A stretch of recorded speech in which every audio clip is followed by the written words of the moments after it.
And here we are for another episode of Dualistic Unity Raw. It's a Monday morning.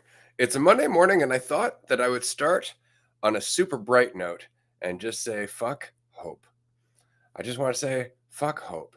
And I mean that truly. And it's not to say that it isn't a nice feeling. It's yet another one of those well-intentioned things. It's like, well, what's wrong with hope? Hoping for a better life, hoping for something better for someone else. What's wrong with hope? Nothing, except that it doesn't do anything. Like, it really is just one of those things that's meant to change how you feel. And that's pretty much it. So it's how you're coping with reality by looking forward, hoping for something.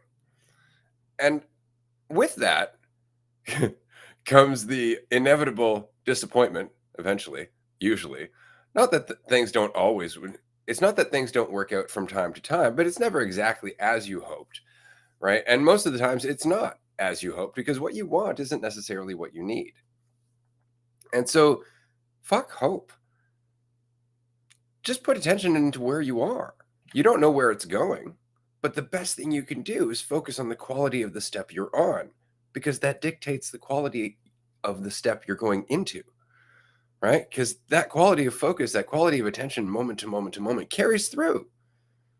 There is no point in hoping for a better future if you're not doing anything with now. And so I would say abandon hope. Abandon all hope. And I know that sounds despairing, but it really is just surrender to where you are. You don't know what's coming. You don't know what's coming. And what's worse is that if you're hoping for a certain outcome, you're actually limiting what might happen. And so your best bet is just to move forward. And I say this because life is a merry fucking roller coaster. Sometimes you'll stress about things. You'll be like, oh, I don't know what I'm going to do with that. Oh my God. And it'll get resolved. You're like, woo, things worked out. Go to bed, have a nice sleep, wake up the next morning, bam, something else happens. And you can go, why is this always happening to me? God, I hope one day I don't have to deal with this stuff. Or you can get really good at just dealing with that stuff. Like, you can learn that when things like that happen, it doesn't mean anything about you. That the same thing applies as it does when things are going well. One step in front of the other. All you can do is what you can do. That's all you can do. Why are you putting more pressure on yourself? Why are you judging yourself for not doing more than you can do? Just do what you can. And what's amazing about that, because at first it sucks. I'm speaking as somebody in their 40s who's been doing this for a long time, but I very much remember what it was like to be a teenager going, oh God, why won't somebody help me? Why do I have to do this myself? And it just sucked. But the less you think about it, the less you bitch about it, the less you whine about it, and the more you just suck it up and do it. And I know it's not satisfying to hear it that way. I get it. It's really not. But the more you do, the easier it gets to realize you can. And then when things pop up, you're like, all right, I got this. And sure, it sucks. You might still bitch about it a bit, but there's less bitching. And then eventually you're just like, all right, I got this. Until everything that comes your way, you're like, all right, I got this. And I'm not saying that as somebody who doesn't panic by any means. Like, the temptation is still there for sure. When things go awry in my life, especially like at the moment, as I've mentioned before, I'm going to have to move very shortly. So we're in the middle of a bunch of transition and uncertainty and so on and so forth. It's not like the temptation to panic isn't there because I don't know what's going to happen, but I've never known what's going to happen. I don't go through my whole life panicking, right? But what I do most of the time is convince myself I know what's going to happen, or I focus on something that I want to happen. Then that distracts me from the truth that I don't know.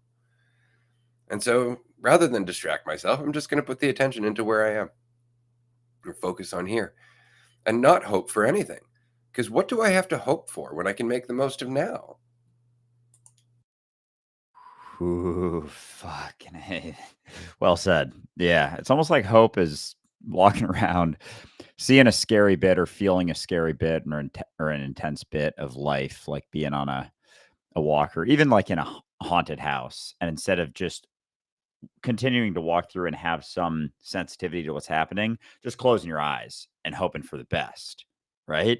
It's just like, let me just cover this so I don't see anything that's happening. It's like I don't see the scary bits that are still there despite me not looking, but I also don't see anything fucking else. Like I also don't see the ground that I'm walking on. So I could actually stumble further in to the sketchy ass shit and I won't be able to handle it as well because I have my eyes closed. And that's how I was seeing hope as you were talking was like just close my eyes, hope for the best. I'm just going to avoid that. I'm just going to not look at that because that's uncomfortable or that's frightening or that's uncomfortable to look at or whatever it is. And it's kind of like hope and gratitude both are similar distractions on either side. Gratitude being things that have happened that I'm grateful for. And it's like, oh, right now is intense. Right now, I'm not super comfortable. So I'm going to focus on something that I already have, something that's already happened, something that I can further define myself as to feel better about myself. And then hope is just looking to the future. It's like, I'm uncomfortable now. This is frightening. This is scary. This is whatever I think it is that is making me uncomfortable, which it still isn't. So I'm going to look to some other future that seems more comfortable that I think would be better. And both of them are fucking distractions from just where we're at. And it's funny because coming into this episode, I had a thought just kind of along very similar lines about the real world that's actually happening right now and the world that exists in my head, the world that seems so fucking goddamn real. Like it seems so real and convincing. And I mean, I guess it's not to say that it's not, but it's not, but it is in a sense because there's gonna be something there, but it's how focused on it I am and the realization that it isn't the thing that I think it is. So that world that I'm focused on prioritizing, whether it's, a thought that I'm grateful for, a thought that I'm hoping for, a situation that I'm grateful for, a situation that I'm hoping for, it seems like because it seems so close to reality. Like the imagery I get in my mind, the thoughts I get in my mind, the things that are happening in my mind, and even saying in my mind, it's like, I think you know what I mean, but it's funny because it seems so real. Like it seems so convincingly something that I'm so used to, and it's such a familiar distraction that we talk about, or people talk about transcending this world or what's to come, what's going on. It's like you're not even in the real world right now. Like you're not even involved in what's real. And you're talking about transcending this, like you're convinced that this is something that you're convincing yourself of, that this is something besides just what's happening right now. And it's like when you are here in the real world, which like, real, unreal, what does that even mean? But just what's actually happening right now. Like there aren't so many certainties with the labels and the things. And so there's not so many, it's harder to have a convincing thought about something that right now you realize isn't certain. Like myself, like a situation that I'm in, like, something in my environment, when I realize that that isn't the thing that I think it is, it's harder to build a story on top of that thing. So I have to be sure of something, sure of myself, sure of what's happening, sure of my environment in order to build that story that has that allows me to focus on something outside of what's going on right now. But without convincing myself that everything is as I think it is, it's kind of like everything becomes almost more neutral in a sense. Like this is just what's happening. It's not, there aren't so many opinions, there aren't so many thoughts, there aren't so many things convincing me because I'm not even sure that this is what I think it is right now. And I can't be sure of that. So how could I possibly hope for something so specifically different if I'm not even sure of what's happening right now? And it's like everything is built, all of that world in my head is built off of the false certainty that I hold on to here and now. And it's just like, and there's the fluctuation for sure, but it seems like that world in my head is just like a world I've become so familiar with. It's such a familiar distraction that it seems so real. And that's why being here seems so like not unreal, but just new and not comfortable because it's not that same sort of comfort in this, but the comfort in the sense of closing your eyes in a haunted house. Like that sort of comfort is existing in that world in my mind, just because it's familiarly uncomfortable or distractionary, if that's even a word. And that's just it. Like people try to. It's like I got to be less stressed about what's coming in the future. It's like what's coming in the future. Like you don't know. The only thing you're stressed about are all the things you assume might come in the future, right? And that's it. It's like once you start recognizing how often you're wrong, like that's really it. Like in order to have faith, you just have to accept that you don't know, and that's very difficult if you need to know, if you need to feel like you know, right? Like it's very hard for you to take that hit of could be anything if you're like, well, I'm very intelligent and I can see things coming, and it just gets in the way because then you don't want to admit you don't know. So there's some vested interest there because that would tear you down. But the more you recognize that I don't know what's going to happen, the less you can entertain all those thoughts. They pop up and they're like this, and you're like, yeah, but maybe. And then it's like this, I don't know. And then this, it's like, but what about this? And you start questioning them, and, and then the whole thing starts to fall apart. And it's just because it's all based on assumption. It's all based on assumption. And it's so weird, but it's kind of like really young children. Young children like attention. They don't like good or bad attention. They like attention. If they can't get good attention, they will settle for bad attention.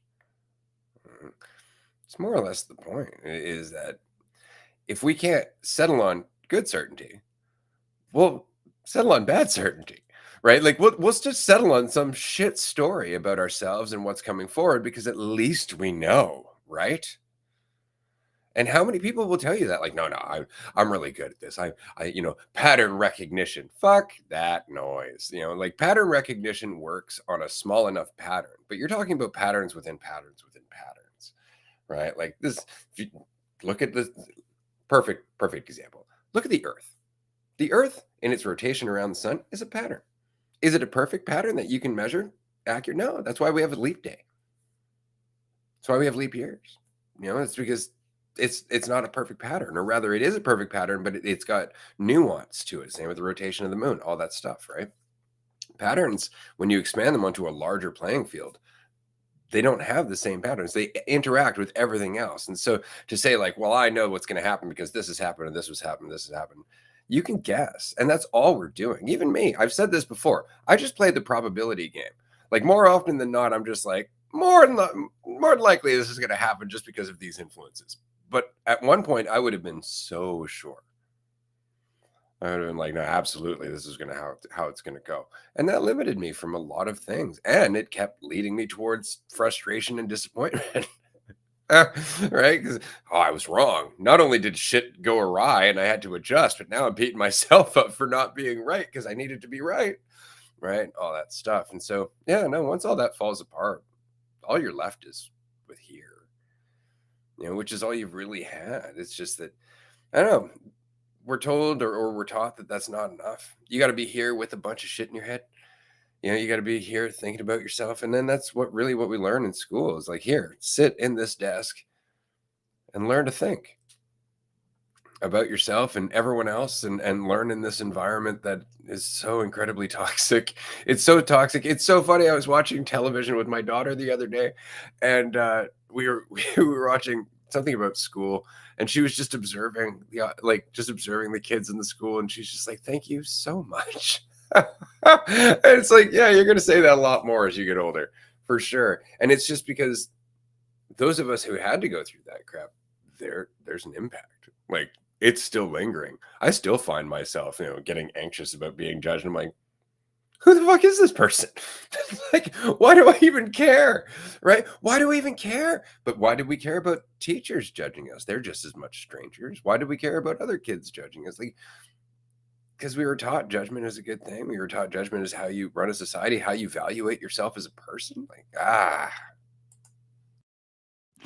Oh my goodness. Yeah, I was gonna say I'm absolutely still shit coming up from the school day years. Like the amount that it was reinforced, the variations in judgments too. It's not only, how you fit in, who you hang out with, who you talk like on a kids level, like the other kids in school, but then it's the teachers, then it's the situations outside of that, the other people judging, like there's so many facets, and then it becomes self-judgment as well. So it's then all of these different ways and things that you can't even, and you're just getting a feel for, like, it's in our most vulnerable years that we go through school, obviously. And it's like, as we're getting molded, as we're turning into what we are, it's like just contorting us into this thing that's constantly worried about being judged, being measured. And so we're essentially taught to measure ourselves. We're taught to judge ourselves. We're taught to think about ourselves as opposed to be in reality. Like, imagine if school didn't have grades, didn't have any of the things to measure, and it was just sort of open environment for learning, kind of like self-design sounds like it is, where it's just this open-ended thing. Because then it's more of that exploration that I'm starting to realize life can be more of that explorative adventure, as opposed to this frightening thing that there's the opportunity to be judged and measured at all times. And then it's just internalized. So then it just becomes self judgment and self measurement. But if school were just this open place to explore certain things, it would feel like there was no control. And I guess that's the trade-off. Like, how would we know? How would we know how we're doing? How would we know how school is? Like, how do we know how school in general is informing everything else if there weren't the grades? Because there's even in standardized tests in high school, they use those to measure the schools, and then based on the grades, the schools get certain funding. It's like, Jesus fucking Christ. So it's a business based upon the performance of teenage kids going through the most stressful period of their life already, as they're going through puberty, changes, getting a sense for who they are, getting a sense for what the fuck the world is about, getting a sense for, newfound independences and all of this, as the school as a business is measuring them to determine how much funding they get, which will then impact, salaries, the school, like so many things. So it's like, oh my god, it's like the adults in the room, the supposed adults in the room are relying upon the students' performance in order to fund the entire situation as it goes. And so there's an incentive not only for not even for kids to learn, just to do well on the tests. Like, of course there's going to be that incentive, as opposed to the incentive for just the development as human beings. Like, it's not a human being development center. It's a very much a specific type of human being to get to a certain place to continue to Workers. perpetuate system. What was that? Workers. Yeah. That's what it produces. It produces workers. Exactly. It's gnarly. And it's wild how seemingly obvious it is. And I'm just starting to realize in the last, you know, 2 years how much of a detrimental impact that type of system, that type of environment can have, as we're sponges. Like, we start, we're 3, 4, 5 years old. And then I can still remember those shifts from like preschool, kindergarten into grade school, where it went from basically just daycare to tests and, oh, start testing. And I remember, because I would do well. Like, I would do well in school. Like, I got good grades pretty much my whole life. And so there was this building of one side of, oh, yeah, feeling good. And I kind of forget that side of it, like how great it felt to study and get an A on something. But it was like a really good feeling, but then it informed the fear. It's like, oh, well, I got to keep this. Got to keep this feeling. And, oh God, I just got a D. That didn't feel good. That didn't feel good at all. And there's so many things going on that, yeah, maybe I didn't study as well as I could, but I also had 3 other tests that day or the next day, or, other shit going on. And yeah. And I'm learning about judgment, and I'm learning about shame, and I'm learning about, my body, and I'm learning about these new emotions, and I'm learning about, like, oh my fucking god, like, there's so much about being human that has nothing to do with the textbook, right? And that's just not the focus. That's just not the focus because and again, going back to the original point, it's not so much just that, but this idea that we always have to know where we're going. That gets ingrained in us too. You know, like set a trajectory. Well, I got to go to grade 2, grade 3, grade 4. I'm going to get to high school, right? And then after high school, I'm going to go to college, university, and then I'm going to get a job. You know, and then I'll meet somebody. And we always have this trajectory in our mind of what would make the ideal life. We always have this idea, like you have to have a path in your fucking mind and where you're going. No wonder we stress out whenever shit goes sideways. Because we're like, fuck, which way does the trajectory go now? How does this alter my life plan? What life plan? Why do you need a life plan? Oh, right, because you've had one since you were in fucking diapers, like, or at least a little after. Like, it's just because everybody else thinks that that's what life is about, but everybody else is panicking and freaking out or trying to get some established sense of control, and there's no alignment, there's no grace, and that's the whole point is that we've talked about this before. So I want to address this too. Okay, so we've talked about this here on the podcast that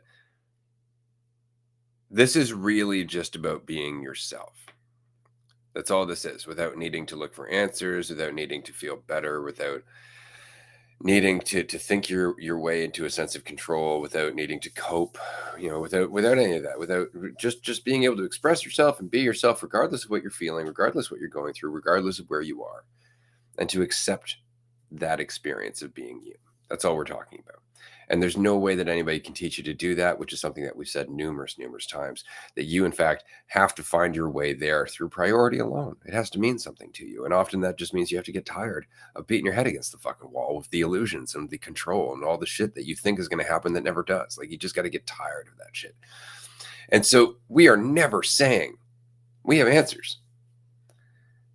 Ever. We're never saying we have answers. We're saying you have answers. But if you just took the time and the space to just sit down and fucking think about things for your own sake, from your own sake, discount everything everybody's ever told you and just start thinking about things like, like the discovery, quote unquote, of gravity.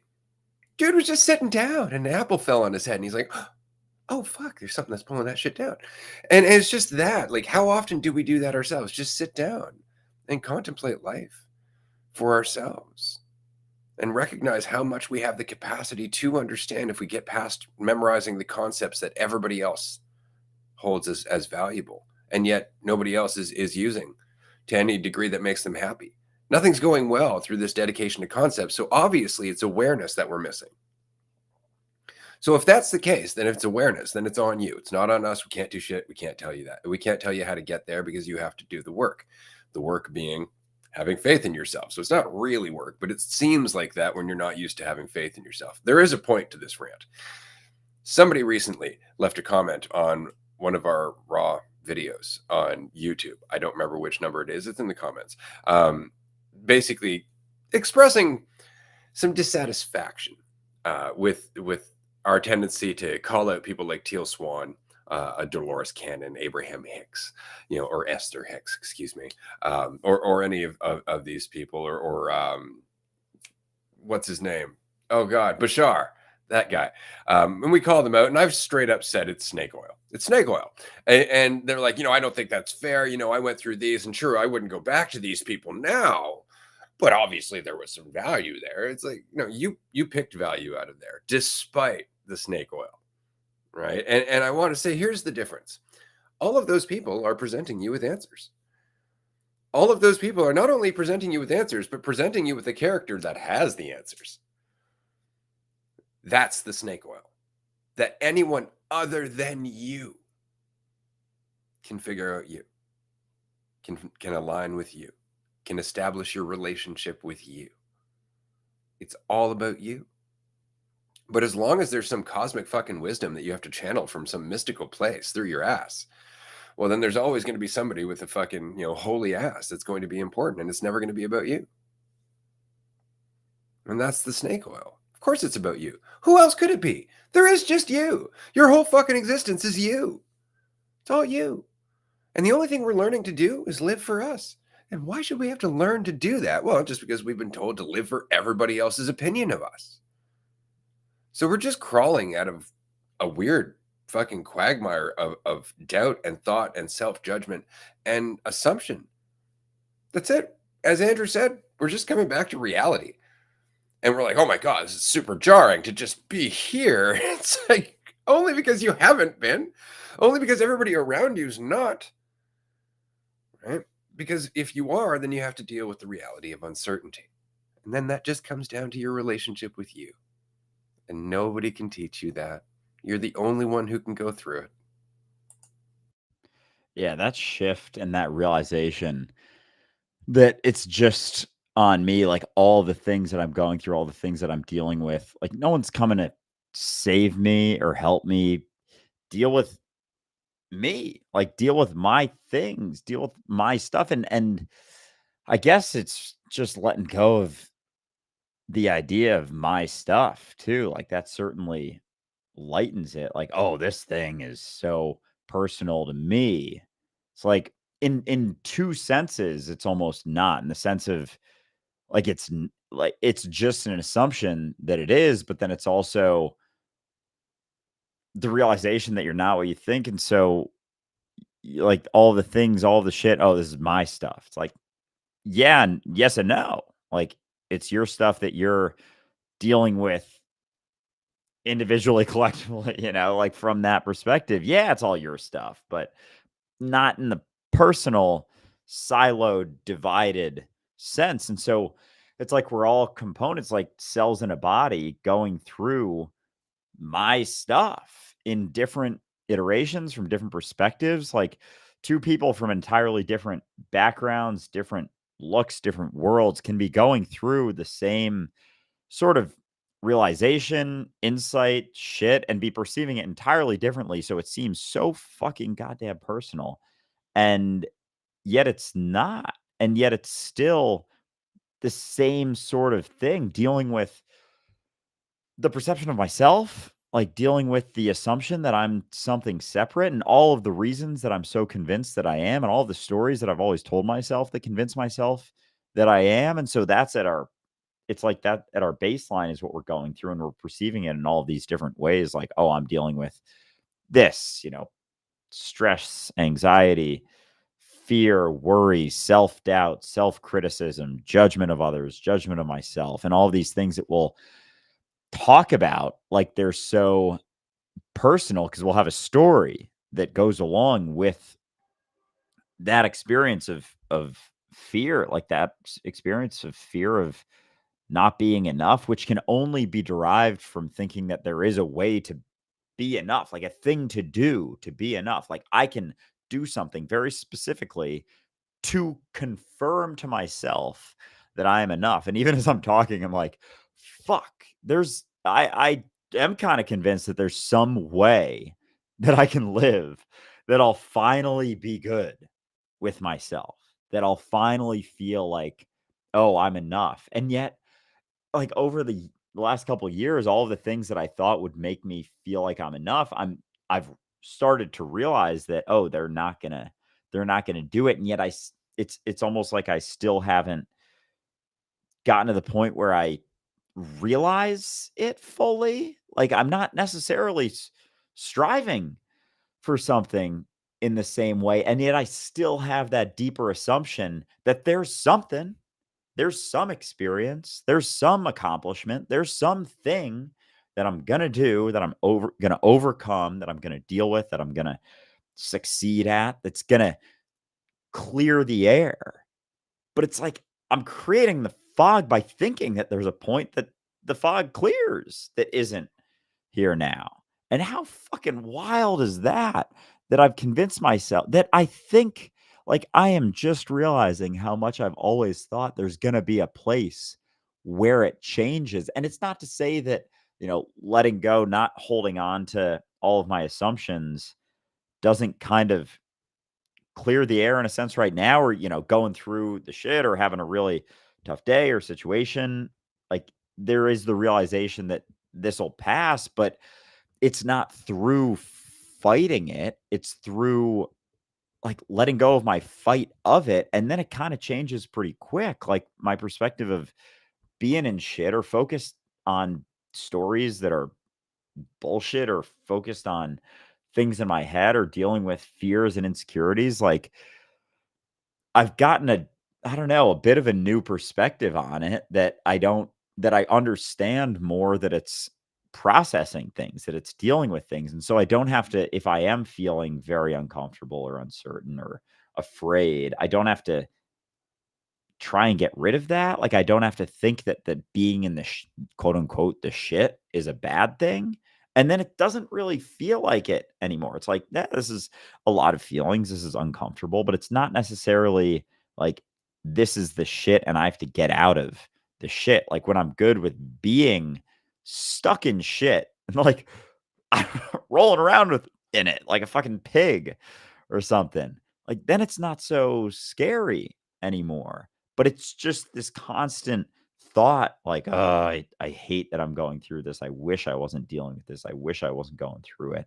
And then when I realized, oh, I don't have to get rid of this. Like even this morning, I had a short run I had to do and took a little bit of a edible, just small dose, and like was going through stuff. And then I was like, oh yeah, I don't have to feel like I shouldn't be in the shit or shouldn't be dealing with things or going through things or focused on things in my head. Like even the focus and the thought that I shouldn't be focused on it is still fighting whatever's going on right now. But if I'm not trying to get out of it, then there isn't that same sort of resistance that causes all the conflict. And I guess that goes for everything. And sometimes I think, oh, the shit in my head, going through the shit, like that's not real shit. It's fake shit. But it's like it's still stuff and it's still whatever things are going on, whether it's actually in reality or not, it's still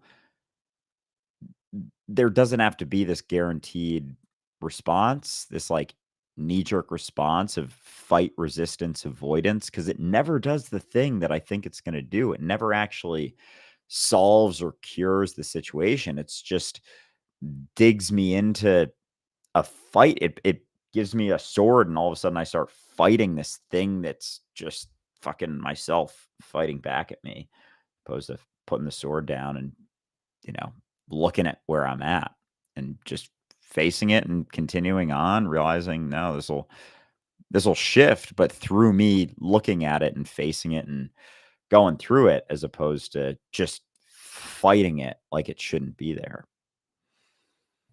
Yeah, but it's comfortable and familiar and it's almost like a soothing blanket, and it's funny because we're just talking about just being in reality, which means that you have to accept that this is it. This is you for as long as you're here. This is you. There's no more control. There's nothing to become. There's no point in beating yourself up. This is it.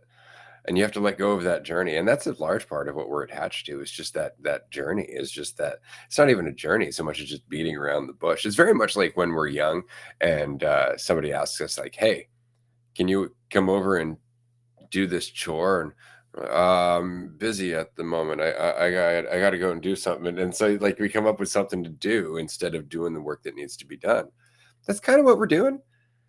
Is we're kind of just beating around the bush in our head, thinking about shit, getting lost in it because the alternative would be actually being here as reality, being aware of what's happening, being aware of all of the things that we're doing. Because remember, a lot of the things that we do to one another, we wouldn't do if we were practicing any degree of awareness, right? Like how many people say hurtful things until they realize later, like, oh shit, that was kind of harsh because they've calmed down and had a moment of clarity, right? Well, how much of our society is that?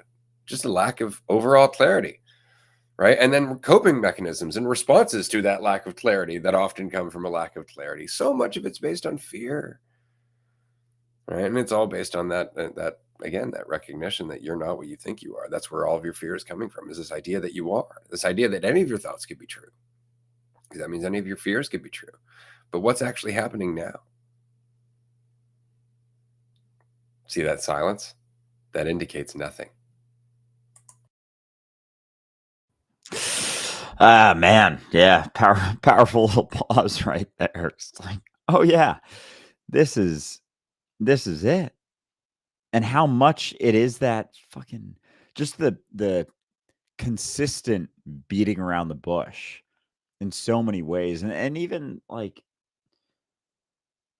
'cause sometimes I think back to certain situations where I felt like I was, quote unquote clearer, or saw things in a different way, wasn't so clouded by my perception of things. But I've realized that whatever idea I came out of that type of situation with, like, isn't it. And it's like, it's still right here. Like, and it's not the thing that I think ever. And there's almost it's like I'm trying to continue with that world in my head by convincing myself that, oh, there's a spot that I was clearer than I am right now, or I potentially could be right now. And it's a perpetuation of that illusion of, like, oh, there was another spot where I was clear, where Andrew was clearer, despite that spot not having so many ideas about what I am, or what's going on, or what's happening, or how I'm doing, or how I could be doing. And because in that, in those moments of supposed clarity, it's still not it. It's like peeling off a layer doesn't mean that you're actually, and it's not that you're not there. You're always there. You're always here. But there's so much to you. Like, there's so much to me that even in moments of clarity, like, there's still, as long as you keep going with willing to be uncertain, like, we don't even realize how much is in the way of that. And even saying in the way, it's like it's continuing to get me to think that there's a bunch of shit in the way. And it's not to say that there's not. And I know I keep going back and forth with this because it's like it is just here, but it doesn't mean there's not a lot of things reinforcing that there's something else, basically. And a convincing, habitual, continued story that runs pretty deep, I guess. Like, I think I discounted the depth of the perception of division taken as truth, like how deep that shit runs. And like, the because even and then I start thinking of, oh, we've been at the perception of division for, human history, whatever it is. But it's not even like this historical process. But it is, but it's not. And it's like, yes and no. It's like, and I know you get it. Like, it's hard, and anyone listening, I'm sure, gets the back and forth, because it's eternity. So there's not like this process. It's either you're distracted or you're here. And you're still here when you're distracted. You're just running around with your eyes closed. And it's just opening your eyes to all the considerations that then you start being here. But the more you keep your eyes open, the more considerations there are, the more things that you start to realize that you are, which still, and again, it's like things change, but they don't. Also, like, it's still you, but things are things are different, but they're not. And it's just, yeah. So anyway, I think I just discounted how fucking deep that perception runs. And I was like, oh, it's so basic. It's just like, you have a story of yourself, and it's not you because you're just here. It's like, man, yeah, it's great. And it's like, I've gotten much more of a, I don't know, respect for that this illusion, and how real it seems. Because that's a what we consider to be reality, right? Like, this is why it's just like concepts. It's not that division or the perspective of division is bad. It's just how carried away we get with it that dictates how distorted and how chaotic things get, right? Like, nature wouldn't exist if not for the perception of division. You have different species, you got different forms, you've got different things that are feeding different things, you got some things that are eating other things, you have things that are pooping to feed other things. Like, you've got nature is duality, it's division, right? There's all these individual quote unquote things, but they're all tied together intricately, right? And so there is a certain pace to that. There's a certain way of living in that. And this is something that we knew a long time ago. And that's the experience of division. But the perception of division is something that we've managed to take as human beings and just fucking run with. And so not only is there the division that is the cornerstone of our existence, but now there's this perceived division as well, based on some fiction in our head that we can build over time, that we can continue to grow over time. And when you look back at human history and you see how we grew from, small tribal societies to empire building, what you're seeing there is an increased sense of identity. What you're seeing there is an increased sense of control. What you're seeing there is a different mentality changing over time. The perspective of division getting really invested in. Essentially, that's why slavery came about. That's why money came about. That's why all of this other shit came about. Rulers and servants and all of this other shit. And that's all over investment in the perspective of division. Whereas in tribal society, we were all divided, but we all worked together with the nature around us, which was also a part of us. And so the perspective of division was lessened. But when you look at the march of humanity, if you look at even just the population growth and how things have changed over the last, 10,000 years, what you're seeing are all of the perspectives of division taken as far as they can, and the environment that's facilitating it, that's changed over time to allow it to continue further into that overcommitment to division. That's what this is. That's why we have the world the way it is. That's why money runs everything. That's why we've got war and armies and all of this other stuff. This is why the government has nothing to do with equality. This is why we don't take accountability for our neighborhoods and our communities, because we're all divided from one another. But we never really were. It's just this perspective that we've become over committed to over time, right? The idea of nationalism, the idea of religion, the idea of race, all of these things, socioeconomic status, all of these things are bullshit. They don't fucking exist. We're all just human beings sitting here on this rock playing a fucking game that divides us. And we're just so overcommitted to that game that we don't recognize we've never been divided. We can't possibly be divided. We do it to ourselves. We do it to ourselves. And that's all this is. That's all this is. But in the same way that an individual will do that to themselves, and I say that as a poster child for fucking doing that to myself, eventually it runs its course. Because eventually you realize it's destroying you. And you start to wake up. You start to question it a bit more. You don't get as lost in those narratives. You don't get as lost in that sense of control. You don't get as lost in that identity. And you start to see the world as it is. And I think that's all we're doing collectively, because that's what I'm doing. Because that's what you're doing. And we are one. And this is our changing mind. But that's why I don't know what's happening going forward. I have no hope for humanity. I don't need hope for humanity. I have here and now and me. Yeah, it's kind of funny how people have hope hope for humanity. Like the amount of fucking times I've heard that. And then there's nothing done about it. It's like, I hope things get better. And then no action taken whatsoever in any direction that may help with anything, which is just like not continuing to distract yourself, which is just taking your hand off your eyes and seeing what's going on right now, because we discount the fact that the only influence we can have is what we're doing right now. Like that's the only place. There's not like tomorrow I'm gonna, the hope is gonna play out. It's just like, I really hope humanity turns things around.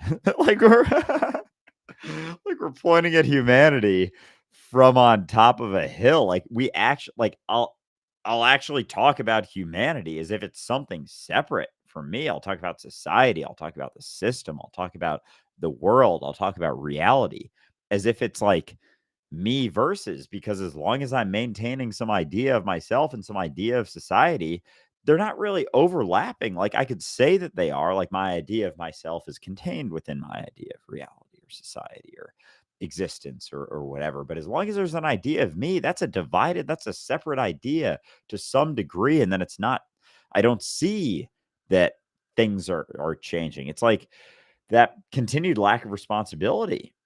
Like the hope for humanity is just a translation for I'm not responsible for humanity. Like I hope things get better. I really hope we turn things around. And like everything's done. It's like, hold on a second. What exactly do you think that you're separate from humanity? Like, do you not realize that your actions have influence over reality itself, over all of what is right now, and the way that you are doing things or interacting with reality and society are shifting it, are changing it. There's not like this deadpan, like set reality society. Like even that, like, oh, I hope society changes, hope reality changes, hope existence changes. That's settling upon this idea that like existence and society is stagnant. And then one day it's going to be different.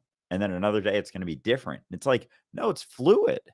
It's entirely fluid, like it's changing right now, changing right now, changing right now, changing right now, changing right now, changing right now. And so everything that we do is shifting that perspective, is shifting that change. And so it's very, very interesting as I'm trying to keep talking and read this at the same time.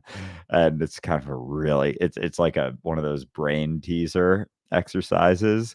And like I'm seeing all the words and I'm it's really hard to like comprehend as I'm talking. But anyway, the fuck, I'm trying really hard to do this. But anyway, I'll read it after I'm done talking. But the that perception and that idea that something is happening separate from me, that anything is happening separate from me, that I'm on a journey separate from everything else, that I don't have influence over reality. It's just like I'm just dealing with things myself and I'm on this my own. I'm dealing with my own shit and going through my own stuff and having my own life and going through my own things. And it's like, no, it's like any experience that you're having isn't separate from any other experience that anyone else is having. And so the shit that you feel like is so personal and separate, and even from the way you wake up in the morning and just have an overwhelming feeling of something that then that then I translate into, oh, it's this, oh, it's that, oh, it's this. Like that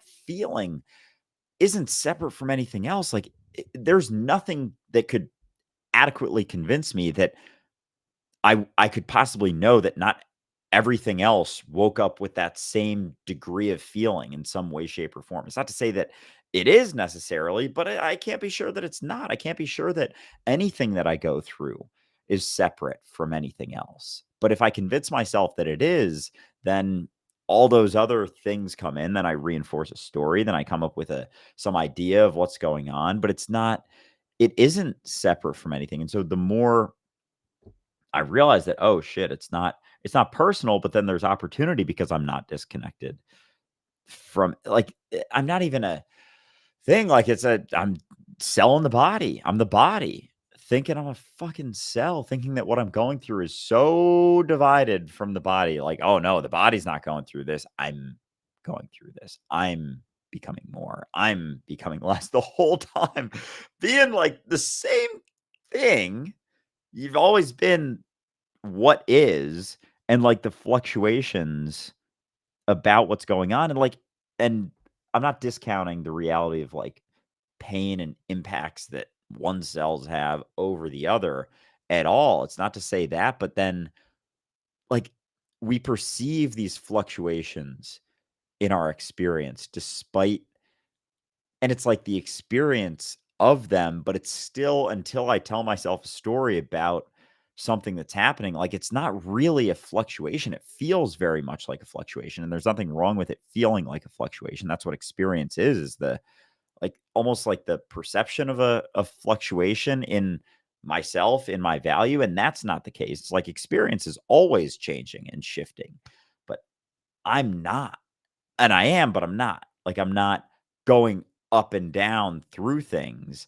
I'm still just where I'm at with the ability to tell myself a story or not. And the more I tell myself a story, the less influence that I have, but it's still influence, and it's just how distracted I want to be. It's how distracted from what's going on right now I want to be, but I don't really change in the way that I think. I just assume that I do so that I can think I can be fucking sure of something, I guess.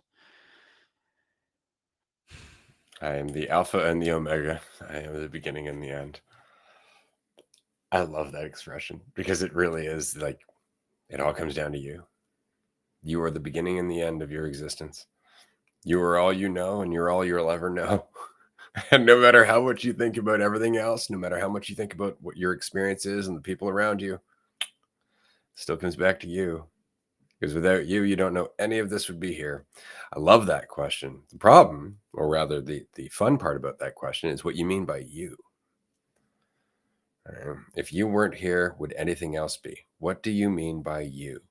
Do you mean your body, or do you mean your awareness? In which case, is your awareness of your body, or is your awareness of reality reflecting through your body, through the perception of your body?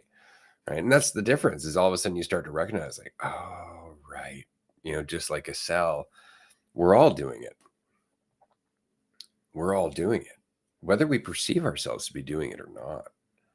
That's the real kick in the ass, is that you can walk down a street totally lost in your thoughts, and yet still unconsciously pick up all of the things around you that are happening, because your brain and your senses don't shut off just because you're dwelling on a thought. Which means that there's a part of you that is perfectly aware of what it's doing, despite the part of you that's very distracted. And that part of you is still doing what it's doing. This is why we talk about epiphenomenalism or epiphenomenology, just the idea that you're already doing it, your thoughts justify it.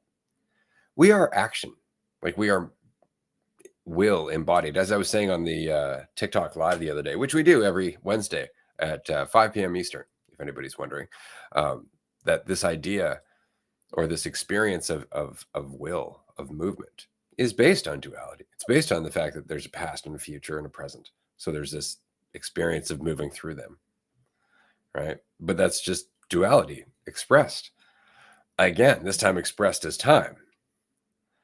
Right? Isn't duality fun? This is why the yin yang is so goddamn powerful, right? Because it's really the essence, like it's really the crux of everything that we're experiencing. Everything. It's all based on this perspective of division, that there was a past and there is a future, that this moment and this moment and this moment and this moment are somehow separated from each other. That is all based on the experience of duality, because in reality, all of those moments exist in potential at the same time, which isn't time at all, because there's no duality. There's no past and future, which is what came before the quote unquote Big Bang, which I'm telling you is just a perspective. It's just a perspective of how we got here. That's all it is. It just makes rational fucking sense. Well, if we're here and this is existence, then there had to be a reason. There had to be some way that we got here, and it had to come from some singular point, but we're still in that singular point.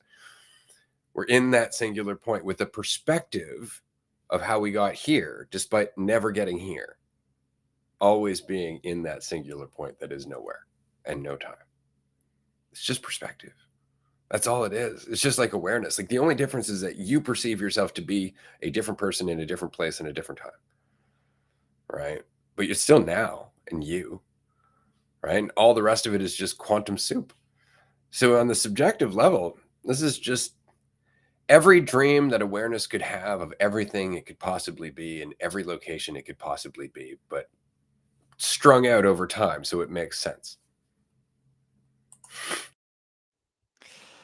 And so built off of that idea that like this is just infinite experience, all the experience that could possibly be happening here and now. Things like, things like yin yang, for example, kind of reinforce. I guess it's something like the yin yang is showing that there isn't objective, good, bad, right, wrong, because there's good and the bad, bad and the good, and it's still kind of reinforcing perception of good and bad. Like there's some good, some bad, and I can possibly be correct in that. And so with that comes, you're saying moment to moment to moment to moment, this idea that one moment was better or worse than this moment, and another moment, one moment that was better or worse than this moment, one moment that will be better or worse than this moment. And I know that's the case despite them not having that fluctuation, really. Like the reality of those moments, those experiences, they're all just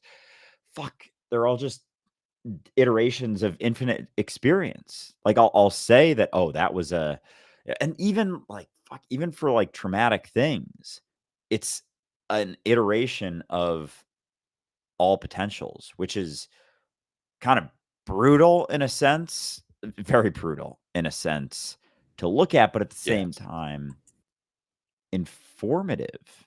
Like it, like the depth of that is it's iterations of experience. Like it's that infinite experience, everything that could be, will be, and it's based off of you know, my collective mentality, which I don't know, like which types of experiences are happening in a sense, or the variations of those experiences. And I'm thinking like, I don't even know, because then part of me is coming up with preferences like, oh, if I could just recognize in myself that I am myself, there would be less violence or less, abuse or whatever, like all of the atrocious things like sexual abuse, whatever, all of those things, like very destructive things would be, those wouldn't happen as much in a state of peace, unity, recognition, whatever. Not unity, like no, not that, but just like more Less sensitivity. division.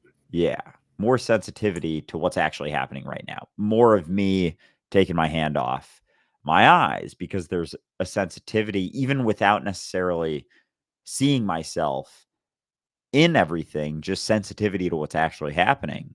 There would be less of that. But at the same time, in infinite experience, it's not to say that certain things are necessary, but there's a part of me that's like, that's getting uncomfortable and realizing I still have preference in those things.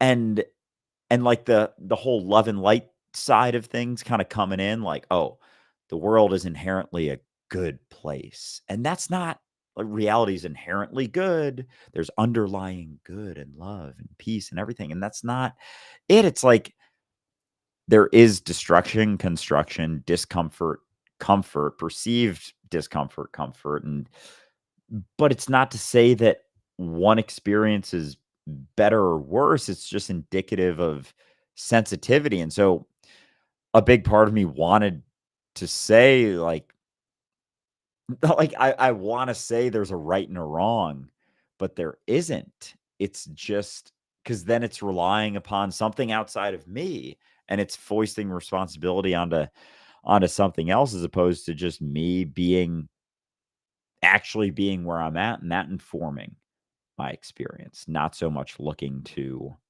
a guarantee or a certainty or a right or a wrong way or a good way to live or a bad way to live. And yet there would like, and yet there would still be changes in, like, there probably wouldn't be so much violence and destruction, but I don't know. Like, is that me just having fucking preferences over different types of experiences too? I don't know. I don't. I hear what you're saying.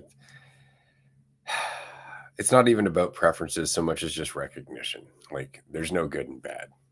And when they talk about the yin yang, they don't actually talk about it being good or bad. It's aggressive versus passive. It's male versus female. It's light versus dark. It's hot versus cold. It's all of that. Good and bad's not really a thing, because that's again that's a perspective, and that's a very Taoist point of view.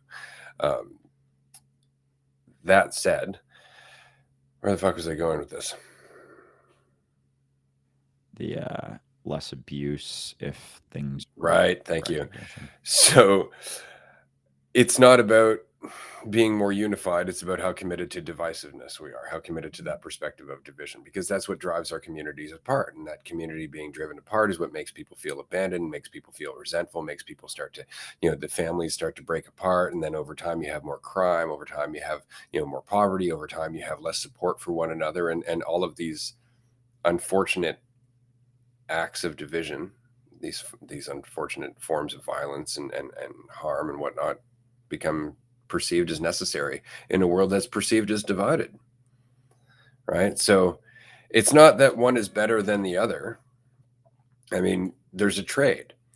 You can go down the path of, I'm in control, I can get what I want, manifest destiny, blah blah blah, and you, not you the individual, but you as a consciousness, going down that path far enough ends up in this society, or worse.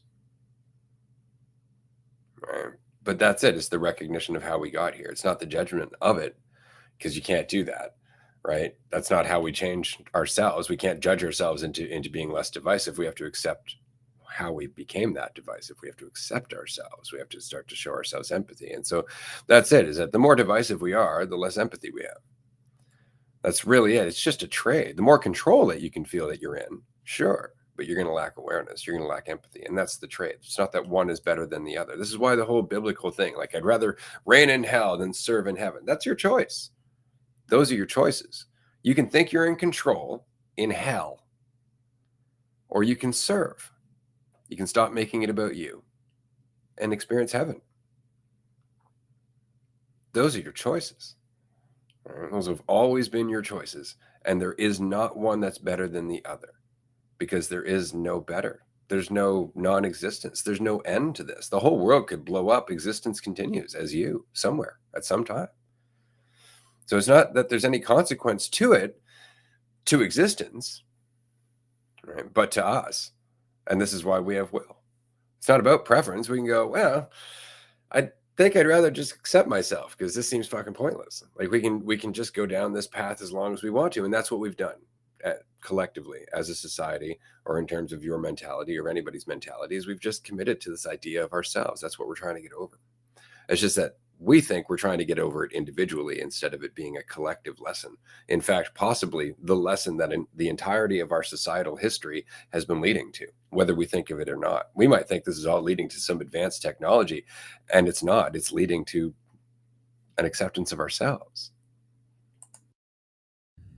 Yeah, and so it's almost like it is selfish in the sense of that, serve in heaven or reign in hell, or serve in heaven and think I have control. Because as much as I can convince myself that I'm in control, or I'm doing the right thing, or doing what I want, it still doesn't mean that it's doing the thing that I think it's going to do at all. And so the realization that that path doesn't accomplish the things that I always thought that it did, it does still come back to my experience.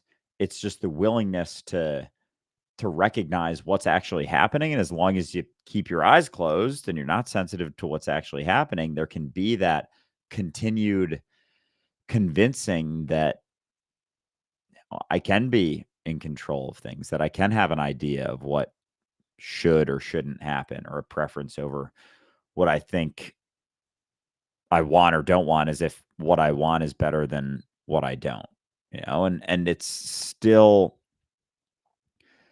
it's reinforcing just that idea, but it still comes back to my experience, because it's like a different experience, and that's all that it is, but it still comes back to, like, kind of selfishly to me, because certain experiences do have certain repercussions, or certain actions do have certain experiences and thoughts and feelings that come with it. And it's like every time it's focused on me, it's like there's stories that go with it. When it's not siloed to me and my opinion and preferences, it's like there isn't so much the strength of the story. And it's not to say that it's not there, but it has less weight because the way I'm living isn't reinforcing that perspective. And that's when, the side of action, responsibility, being honest with yourself comes into play, but it still impacts your experience, because, when you are serving in heaven, there isn't so much the concern of how things are going, how you're doing. But as long as you are reigning in hell, it's the thought of, oh, how am I doing? How are things going? I'm very invested in things going a certain way, so they better be going in that way. And I got to make sure I continue to measure it, because then I might realize, if I'm measuring it, I might realize, oh shit, that's not going in that direction. But it's just fucking wild how foreign that experience is, like, or it feels. And it's not to say that it isn't happening all around us all the time, but like so much of the ways that we live are reinforcing the reign in hell sort of mentality. Like, no, I can have control. Like, I can be in control, and I can know that if I do this, even, if it when I am judging myself, I know that, oh, I keep judging myself, and eventually I'll fucking stop judging myself, or eventually I'll overcome the feeling of judgment or whatever. Like, eventually I'll stop. I'm going to judge myself into not judging myself. And I think we said that on that episode I was listening to recently. Like, I'm going to keep judging myself until I feel like I guess it's until I feel like I've had enough and, oh shit, or finally realize that it doesn't do the thing that I think, but there's not a set amount of judgment that gets to that point where I'm like, okay, now I'm good. It's like I just have to judge myself 1 billion times, and then I'm gonna no. It's like, no, the option's always available to stop. It doesn't give me the outcome that I always thought that it may have, which is wild to think that I would think that it would give me the outcome, and it's just shifting my own personal experience, and I'm so convinced that I must be semi-convinced that one day it's like, "Oh, I one day I hope I can stop judging myself," and it's just where I'm at. The option's always on the table, no matter what story I'm telling myself. It's like, I don't know that. No, but you'll change your whole world by committing to one way or another. You will change the whole world, whether you recognize it or not. I would just like to point out that one person in a community, let's say a tribal community where everybody working together, nobody's super self-absorbed because we all depend on one another's life. One person who takes themselves super seriously in that community, one person who judges themselves will start judging other people. We'll start sowing, all kinds of discontent. We'll start picking fights and creating conflicts, and we'll destroy that community, just because everybody else will start to respond to that person out of selfishness and fear. And just like that one person who decides this is how I'd like to live my life affects everything around them and creates ripples, unless everybody else around them is just as equally willing to make the choice to go in the opposite direction of being selfish with awareness, or being selfless with awareness. Right? But this is it, is that's how the world got the way it is. Each and every individual that doubled down on judgment and reacted to the world accordingly, reacted to the world and in fear and trying to be more and trying to compete and trying to compare and trying to all of this. And that perpetuated it. And we have a history of that. But just one person overcommitting to that can change the entire course of history. One person committed to the other side can do the same.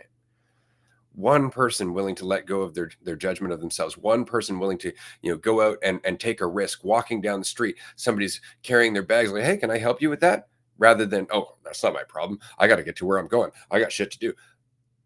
All of a sudden that single act has made a ripple. Why? Because you were less selfish, because you weren't just doing it for how you needed to get to where you were going, or what was important to you. You did it because you could, but you did it because you're there. Why the fuck not? You're not thinking about yourself. You don't need anything. And so you're acting in a state of awareness and empathy, and that is affecting that person, and it changes their day. And that in itself, one person can change a whole goddamn community. So it's just about the individual. It's not about the collective. It's about the power of you, the individual, and deciding what reality you want to experience for you. Do you want to double down on control and reign in hell, or do you want to serve? In which case, you're serving in a heaven that you are helping to grow. That's why these retreats that we hold are so fucking magical, frankly, is because everybody is an individual coming to it, responsible for their own path, for their own growth, for their own awareness. And in that, we have a collective of individuals that are being self-responsible. And you can feel the empathy. You can feel how everybody comes together. You can feel the connection that's always been there, but we're always overthinking it. And this is the reason that at some point we want to open a full-time retreat center. At some point we want to create communities for people who are individuals, not communities of people with like mind, but communities of people who are willing to be responsible for themselves. Because those people can show empathy for those around them. Those people are aware of those around them. Those people are less likely to lash out because they know they're costing their own existence in doing so. they're only making themselves hurt. A community of people who are aware of that's incredible. But that was tribal society. It was a community of people who realized that if any one person was the weakest link, the whole tribe suffered. If any one person made it about them, the whole tribe suffered. We've just forgotten that because we've gotten so large in our population, we just don't feel connected to one another. How many of your neighbors do you know? Not just know by sight or name, right? But actually feel comfortable talking to. And why don't you feel comfortable talking to them? Is it because you think they're going to judge you? Is it because they think you're going to judge them? Like there's so much that could change just in you not needing to be anything or go anywhere or compete. None of that. Just to be with people changes everything. You know it as well as I do because you're listening to this podcast. Why? Because I don't expect anything from you, because Andrew doesn't expect anything from you. You know how good it feels through a podcast. So imagine how good it feels to be standing next to you one day when you're not expecting anything from anyone else either. You can change everything. You always are. You always are. That's how we got here. That said, come to a retreat, because if you really want to experience this to the degree that we can help facilitate it right now, the retreat is the best way to do it, for sure. There's one coming up in the Netherlands. There's another one in Virginia Beach, California. There's a lot. You can check out the details on the website. Yeah, and that realization that it's not about even helping anyone. Like, it's not about helping or supporting anyone in that same sort of stereotypical sense. It's like, no, through me recognizing that I got me, I can realize that you can get you, that you got you, that you got this. And that's something I'm just sort of realizing, like, we're not helping people at all. We're just doing it ourselves, being ourselves as as best we can, as best I can right now. And that's it. Like, it's not doing it to convince anyone of anything. And it's so fucking funny because all of this is just, I've realized more and more how far from fucking spirituality this is. Like, it's not even about advice. It's not even about helping. It's like, the dropping seeds, throwing seeds, just kind of like arbitrarily, aimlessly. Like, if something comes up and it comes out and it comes out, somewhat concisely and clearly, and someone resonates with it, it's like, cool. But that's not the intention. It's not coming on here or being at a retreat to try and convince anyone of anything. And my life more and more has definitely become less and less about helping someone else. And like, like the serving in heaven sort of thing. Like, people will commit their lives to helping other people. And I always had, it wasn't like this, it was never this hardcore, like, I'm here to save the world and help everyone. But it was always like, when I started social media, it was like, I've learned some stuff that's helped me take myself a little less seriously, be a little more relaxed, feel a little bit more free in myself. So I'm just going to share it. And there's odds that we're not so different. And so if it's something helped me, our experiences aren't that different. It's a good chance it'll help someone else. But there was still like an underlying, I'm doing this to help someone. And I know we're coming up on time, but it's just funny how it's becoming less and less about that and more just being willing to be myself, and through that reflect that experience. And even just, I was talking with someone recently, and just, they were talking about, they had seen some of the gummy run videos, and just how they said how it was like, how refreshing. And I never thought of those as being helpful. I was just like, these are just kind of fun. But they expressed how it was just talking about what I was going through for no reason whatsoever. It's like, oh, that was impactful. And I was like, I would never think of it like that. But and so it's not even the things that we intend to be. It's the things when we're just being ourselves, sharing, expressing what we're dealing with, going through. So it's there's so much less pressure and weight in that, because I don't expect anyone to be anything. And the more I expect myself to be something, the more I expect other people to reflect that, because it's always reflective. Yeah. Well, this is it. Just express yourself. Somebody was asking the other day, like, well, if everything's just you, why are you making videos? Why not? If it's just me, why am I getting up and going to the bathroom? Well, why not? It's an experience. I mean, the whole point is to express yourself, to get lost in it. But it's when you start thinking like, are people taking it in? Am I getting across? Is the message being well delivered? Like all that shit, all of a sudden that's just all control. And it's about the perception of them, and it just loses all of its efficacy. And this is it. Like you have to live for you. And that might sound selfish at first until you feel fulfilled. And then everything that you do for everyone else, because you don't see why the fuck not, becomes self-evident. But it's really just about, getting rid of that sense of lack in yourself. It's about living for you. And then you can live for you, which is all of us. So this has been a great conversation. Everyone, thank you for joining us. We're going to continue on Patreon in about 15 minutes. You can join us. It's a tier 1 call, which means it's only $5 a month if you would like to join as a Patreon supporter. There's also a 7-day free trial that you can get as a tier 2 supporter. So join us if you can. If not, we will see you tomorrow for, I believe it's a call-in show, 6 p.m. Eastern time on Tuesday. Fuck yeah. This has been fun. Talk to everyone.